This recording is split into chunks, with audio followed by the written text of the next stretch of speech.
Presidente, obrigado. Ministro, parabéns mais uma vez, obrigado por estar aqui conosco. Bruno, obrigado também pela presença, pelas explicações. Eu preciso pedir desculpas a vocês e dizer que as explicações me parecem completamente insuficientes. Eu continuo sem entender qual é a política, essa tal política do novo gás natural. Não entendi ainda, não vi qual é a novidade disso aí. Me desculpem a sinceridade, acho que o ministro, já tenho dito isso publicamente, tem que lhe dizer à sua frente. Acho que o Ministério está sendo bypassado. Alguém de fora está comandando esse processo, sinceramente, porque hoje gente que não entende de gás natural, e aqui nós temos, a equipe do Ministério tem pessoas que entendem de gás natural, ou são pessoas que estão fazendo desentendido. Porque, deixa eu explicar por que eu estou fazendo esse ponto aqui, só para coloquialmente mesmo dizer o seguinte: o mercado de gás natural em geral, a indústria do gás natural, o setor, a cadeia produtiva, como queira se chamar, ela é composta basicamente de três grandes gomos que estão ali, né? Os campos de produção, para ser bem coloquial, os campos de produção, que são antecedidos, claro, da parte exploratória, do camarada que correu o risco de furar e achar ou não petróleo ou não um gás, o gás pode ser associado ou não, enfim, vários detalhes aí, mas no final das contas tem um campo de produção de gás, que é no mar ou em terra. Depois você tem uma parte intermediária ali, que é de logística, basicamente, que é de transporte. Esse transporte, o gás, infelizmente, a maior parte das vezes é transportado por dutos. Portanto, é um monopólio natural. Não se discute se é porque quer a Petrobras ou porque quer o governo de esquerda ou de direita. É um monopólio natural, que isso é um conceito econômico, regulado, altamente regulado em todo o mundo, na Austrália, nos Estados Unidos, na China, na Coreia do Norte, em qualquer lugar, dos diapasões políticos mais variados, monopólio natural é regulado pelo Estado. Por quê? Porque monopólio natural é aquela atividade que é mais eficientemente desenvolvida por apenas um agente, e não mais de um. O exemplo que eu dou sempre, bem mais claro, é o do metrô. É furar uma cidade inteira para ter 3 metrôs, para o camarada ter o direito de escolher que metrô vai pegar de um ponto A para o ponto B, sendo esses os mesmos pontos. Não faz o menor sentido para a sociedade esburacar a cidade toda, fazer de A para B 3 ligações ao invés de uma, não faz sentido. Então, monopólio natural é normalmente essa atividade econômica onde é mais eficientemente exercida por um agente apenas do que por vários. E, obviamente, isso obriga a regulação forte, senadores, porque, obviamente, se o camarada tem essa posição privilegiada de ser o único, por natureza, ele vai se aproveitar daquilo, né? O ser humano é assim.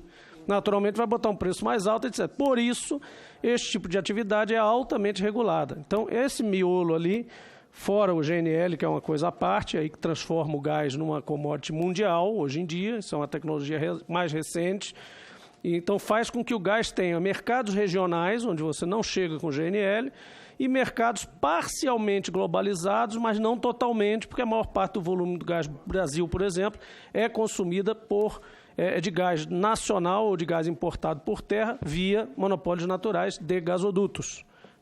E tem uma terceira parte, que é onde ela chega no consumidor, é a distribuição de gás canalizado. Se for outro tipo de gás, é um outro tratamento, mas a distribuição de gás canalizado também é uma mistura entre monopólio natural e monopólio de escala, que é o seguinte: o Brasil decidiu isso está numa emenda constitucional, que é o meu ponto provado no final aqui, é que todo esse arcabouço já existe, basta exercê-lo. E já foi exercido e continua sendo exercido. Não sei qual é a novidade desse processo, então, mas vou chegar lá. Na distribuição de gás canalizado, o Brasil optou, lá numa emenda constitucional, se não me engano, em 95, o governo Itamar, ministro Alexis Stepanenko, eu participei de audiências públicas nessa época sobre isso, optar por um modelo em que cada estado teria a concessão dada a eles, cada estado regula seu monopólio local de distribuição de gás canalizado, de forma que, normalmente, ele dá isso a uma empresa apenas, porque ela vai fazer o investimento e ela vai ganhar como? O mercado final ele tem 3 segmentos grandes: o residencial comercial, o industrial e a geração de energia, que é o que você chamou ali de gás não térmico e gás de usinas térmicas. Na verdade, esse não térmico pode ir para residências e comércios, pequena escala, pequenininho. Então, são aquelas malhas fininhas que vão chegando, como o cabo de luz que chega na nossa casa, que tem um investimento altíssimo e um retorno pequeno. Cada casa daquela paga, claro que é uma tarifa, às vezes tem tarifa social, às vezes tem incentivos. Então, esse negócio do mercado residencial e comercial, principalmente a infraestrutura de instalação, que esburaca a cidade, entra pelas ruas adentro, condomínios, etc., custa muito mais caro do que o retorno inicial que isso dá. Então, este negócio no mercado residencial e comercial e até os setores sociais, ele é subsidiado, na verdade, compensado, um subsídio cruzado, com a margem que o distribuidor, a mesma distribuidora, por isso que é importante que seja a mesma, ela ganha alto numa térmica, por exemplo, ou num cliente industrial, onde tem uma margem maior, um volume de gás maior, né, para vender. Nas térmicas, houve até dúvidas. A própria Petrobras colocou nos governos passados dúvidas sobre se ela deveria submeter o monopólio local ou não ao vender diretamente para uma térmica dela mesma. Há ações jurídicas, inclusive, em relação a isso. A tese é que tem que passar pela distribuidora de gás, porque com essa pequena margem, mesmo que o duto seja desse tamanho, de um palmo de duto e um relógio, aquela margem daquele produto, que é muito gás para uma térmica, com uma margenzinha qualquer, um centavo de dólar ali, aquele dinheirinho ali que ele ganha ali é que vai ajudar a pagar a linha residencial e a linha comercial numa cidade mais longínqua ou até um abastecimento de uma cidade do interior, de gás canalizado. A lógica do monopólio local, da distribuição, é essa. Subsídios cruzados, compensações cruzadas, ganhando num segmento e investindo no outro. E, ao mesmo tempo, obtendo lucro. Tanto é assim, nós não estamos reescrevendo a história aqui. Empresas como uma japonesa Mitsui participam desse mercado, junto com a Petrobras como sócia em algumas distribuidoras e em algumas sem ela. Então, esse mercado já existe. Ah, mas é um monopólio, tem que quebrar. Não é assim exatamente. Nem todo monopólio é monopólio maligno. Monopólio maligno é aquele que é conquistado. Aliás, é um dos grandes paradoxos, na verdade, do capitalismo, né? É que o cara busca ganhar de todo mundo. Aí eu fiquei dono sou o único que vende computador porque fui o mais competente.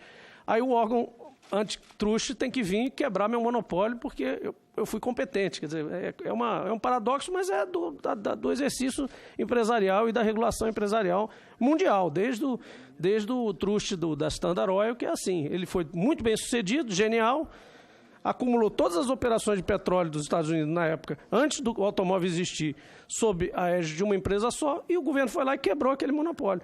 Este era um monopólio maligno porque ele dominava um mercado que era tendenciosamente livre. Agora, quando o ministro Paulo Guedes diz eu estou em guerra contra os monopólios e aponta para um monopólio natural de transporte de gás, eu vejo Dom Quixote ali, lutando contra moinhos que simplesmente não são ofensivos a ele. Quando eu vejo que ele ataca monopólios locais de distribuição, eu fico preocupado com quem investiu e comprou aquelas concessões, japoneses, franceses, espanhóis, no Rio de Janeiro, gás natural, outros que tem aí, em São Paulo, não me lembro agora todos, mas participantes do mercado de gás natural nas cidades e nos estados, que compraram uma concessão que tem que ser exclusiva, porque ela é compensatória, intercruzada. Então eu fico me perguntando, que modelo é esse? Para onde quer chegar isso? Porque, na verdade, todo o arcabouço local, e eu vou mostrar isso aqui, todo o arcabouço legal para se desenvolver o mercado de gás está aí. E aí eu quero apontar, inclusive, incompetências até das nossas gestões, quando eu digo nossas, do Partido dos Trabalhadores no governo Lula e Dilma. Eu não tenho nenhum problema de assumir erros, não. Houve erro? Houve. Quer ver um erro?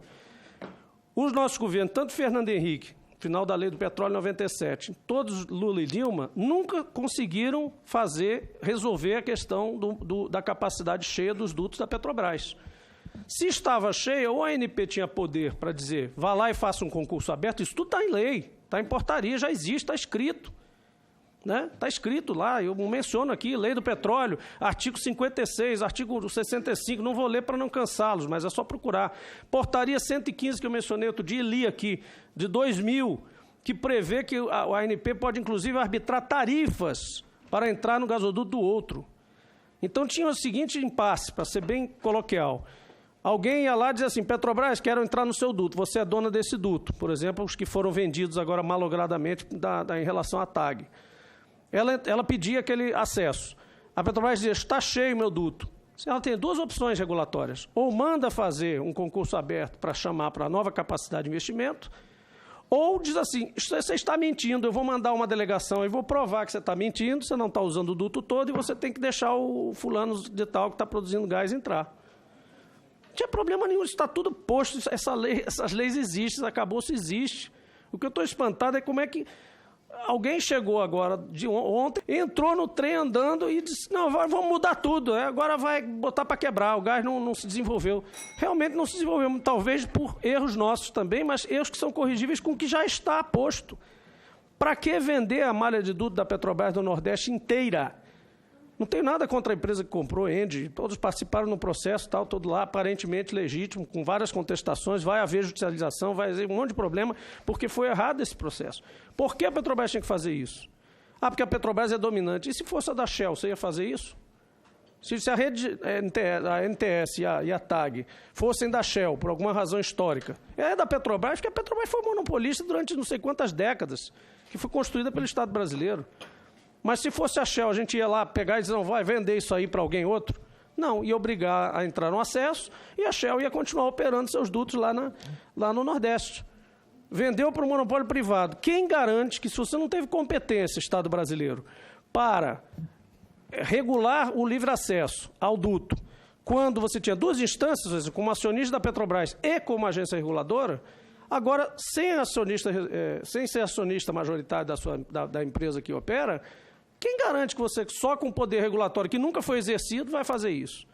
Outra coisa, lei do gás, eu falei várias vezes aqui, era completamente desnecessária. Para mim, foi um atestado de incompetência da ANP, e isso aqui é outro atestado de incompetência da ANP. Né? Infelizmente, tem que falar isso. Claro que todos os funcionários, todos os reguladores, pessoas que fazem parte da ANP vão entender que eu estou me referindo à incompetência nesse aspecto. Né? A ANP é uma das agências, inclusive, que eu defendo e reputo como uma das mais competentes do sistema de agências que nós ajudamos a criar em 97, 98. Agora, nesse aspecto aqui, ela foi completamente inepta. E graças a essa inépcia, nós estamos agora discutindo a reinvenção da roda. Tudo o que vocês estão propondo já está posto, é só colocar para funcionar. Eu não vi qual é a novidade regulatória que vai ser apresentada, qual é a novidade, a não ser essa questão de quebrar efusivamente os monopólios locais e o monopólio de transporte, que é inquebrável. É inquebrável. Como é que se quebra o monopólio do transporte? O monopólio do transporte é monopólio natural. Não vai quebrar, vai só passar de mãos. Não gosto da Petrobras, vai ser da Engie.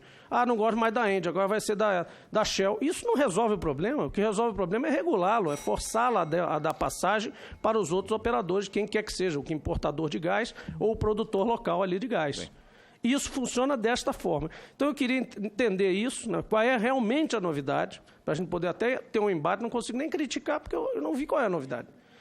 E outra coisa, dizer que essa outra, e aí é mais para quem está nos assistindo, essa profecia, dizer, vou abaixar o gás, o ministro, me desculpe, ministro Bento, mas o ministro co-irmão lá, está fazendo presepada, uma profecia autocumprível. Basta mostrar o gráfico de entrada do gás natural do pré-sal, que está exposto desde 2012, os planos de produção da Petrobras, que dá para perceber que a partir de 2020, 2021, triplica a quantidade de gás do pré-sal que entra no mercado. Ora, se isso por si só não fizer o preço do gás baixar, eu não sei mais o que vai fazer. Então, essa balela de dizer que estou quebrando o monopólio das distribuidoras de gás do Estado, obrigando os governadores a pensarem no impensável, uma coisa completamente impensável, chegar para empresas privadas e dizer, olha, agora eu preciso quebrar o monopólio de vocês, como é que a gente vai fazer? Isso é uma coisa desconfortável, completamente fora de propósito. Né? Fazer tudo isso e dizer, vai baixar o preço do gás, eu digo também, faço essa profecia, se a gente amanhã almoçar junto, eu e o presidente Marcos Rogério, almoçarmos juntos amanhã, o preço do gás vai baixar em 2021. Vai baixar, não é por causa do nosso almoço, é por causa do gás, que vai triplicar a produção de gás do pré-sal e vai entrar no mercado. Oferta maior, preço mais baixo. Acabou, não precisa nada disso aí. Isso aí o que precisa é um bom piloto, e o ministro Bento Albuquerque é um bom piloto, a EPE, Bruno, Márcio que está ali, são bons pilotos, não precisa afetar isso tudo, isso aí é presepada. Desculpem a palavra, mas isso é presepada, isso é para inglês ver. Não existe isso. Não vai entrar ninguém, vai deixar de entrar e nem vai entrar ninguém novo no mercado por conta disso. Agora, as consequências, nesse caso especificamente da TAG e de outros, é meramente de venda de ativos. Aí as consequências vão para os gestores da Petrobras, que deveriam se defender, por exemplo, no CAD, na forçação de barra para vender refinaria, e nesse caso da TAG, aí a responsabilidade deles, se vai na física, e avisando bem, diretores de Petrobras, conselho de administração, estão vendendo ativos sem necessidade para agradar o governo, e para agradar um CAD com um relatório que não terminou, serão responsáveis na pessoa física pelas gestões e pelas decisões que tomaram. Então, vamos lá com cuidado. Ministro, muito obrigado. Desculpe essa veemência, mas realmente eu queria entender mais e talvez estimulá-los a desenvolver melhor esse modelo e me colocar à disposição para ajudá-los. Eu acho que tem saído isso aqui, mas não precisa fazer essa micagem toda. Obrigado. Presidente, se me permite só um complemento à colocação do senador Jaime. Esse período, senador Jaime, onde a gente desfrutou da autossuficiência, já ocorreu. Nós já tivemos esse período. Foi muito breve e, de fato, nós, do governo do PT na época, cometemos um erro de esticá-lo demais. Vou lhe explicar o que aconteceu. Desde 2006, nós somos autossuficientes em petróleo. Conquistamos, portanto, isso que perseguimos 5 décadas correndo atrás, e nossos avós já diziam, olha, um dia o Brasil vai ser autossuficiente em petróleo, vai se desconectar um pouco da oscilação estrondosa dos preços internacionais. Não dá para se desconectar completamente, senão a gente vira Venezuela. Não é o caso, não é o que se preconiza. Mas dá para segurar em patamares. Por exemplo, aconteceu um furacão não sei aonde. Não temos nada com isso. Vamos segurar nosso preço, que o exportador do agro vai continuar com o mesmo preço de frete durante aqueles 5 dias que dá aquele pico de preço de petróleo internacional. Nós já podemos fazer isso hoje. E aí começamos a fazer isso com aquela política de reajuste em patamares. Só que ocorreu o infortúnio do ano eleitoral, a gente esticar, o governo decidiu esticar, não, mais um pouquinho, aguenta aí e tal. Começaram aquelas críticas, a Petrobras estava perdendo, porque estava esticando muito, o preço estava abaixo. E aí, este modelo, que para mim continua sendo o ideal, desde que sendo colocando transparência, com períodos bem definidos para diesel, para gasolina, etc., com os parâmetros da equação dados de antemão, para que qualquer um possa calcular o frete que vai ser aplicado no seu produto dali a 6 meses, dali a 3 meses, dali a 2 dias. Então, isso continua sendo, para mim, o modelo ideal, porque isso é um exercício da nossa autossuficiência a favor do nosso produtor industrial, do nosso produtor agro, entendeu? Porque aí nós não estamos conectados diretamente online com as oscilações internacionais. Pode dar um pipoco lá de uma guerra, algum tipo de idiosincrasia qualquer no mercado, pipoca o preço 5 dias, a gente segura o nosso precinho, vai chegar no mercado chinês, no mercado japonês com competitividade, porque o Japão é um país que esse sim tem que estar totalmente sujeito à oscilação internacional. Esse sim. Agora, nós transformarmos, como o governo Temer fez, num Japão energético, ter o nosso preço de combustível e de petróleo oscilando online, em tempo real, com o mercado internacional, é uma estultice do ponto de vista de quem conquistou a autossuficiência em petróleo. Todos os países que conquistaram a autossuficiência em petróleo desfrutaram disso. E aí, só para mostrar o resultado, nós tivemos os períodos, claro que coincidiu com o ciclo das commodities lá fora, mas 2008, 2010 foi o auge disso aí. Nossos setores produtivos bombando, exportando como nunca, produzindo para nós mesmos aqui industrialmente também, baseados em fretes previsíveis, usando a autossuficiência do petróleo a nosso favor. Então, nós já vivemos isso. Botamos a perder parcialmente, a política entrou em cima, destruiu o processo todo, e agora tenta-se colocar um castelo de cartas que, na meu ver, não faz o menor sentido num país com a realidade que a gente tem hoje. Só isso. Presidente, só pela ordem, rapidamente. Pela ordem, senador Jean Paulo. Só para fazer um contraponto com vocês. Eu não vejo muita opção, de fato. A gente está nihilisticamente tentando discutir uma coisa que não tem solução. O que os estados teriam a fazer? Qual é a opção que eles têm? Em todo o mundo, tributo, energia e gás e petróleo é altamente tributado, tanto quanto por motivos diferentes, tanto quanto cigarro e outras coisas, porque são consumos menos dispensáveis, às vezes até deletérios à saúde, etc. Então, desestimula-se esse consumo. Quando você baixa demais o imposto sobre combustível, principalmente fóssil, você estimula o desperdício, você tem uma série de outras consequências. Então, na Europa, por exemplo, 70% do preço que se paga na bomba da gasolina é imposto. E quando o preço sobe, o árabe ganha $1, o europeu ganha 2, o alemão ganha 2 para fazer escola, para fazer... Aí a gente vai à Alemanha e acha tudo bonito. De onde que você acha que vem esse dinheiro? Do Estado alemão. O Estado francês tributa pesadamente também.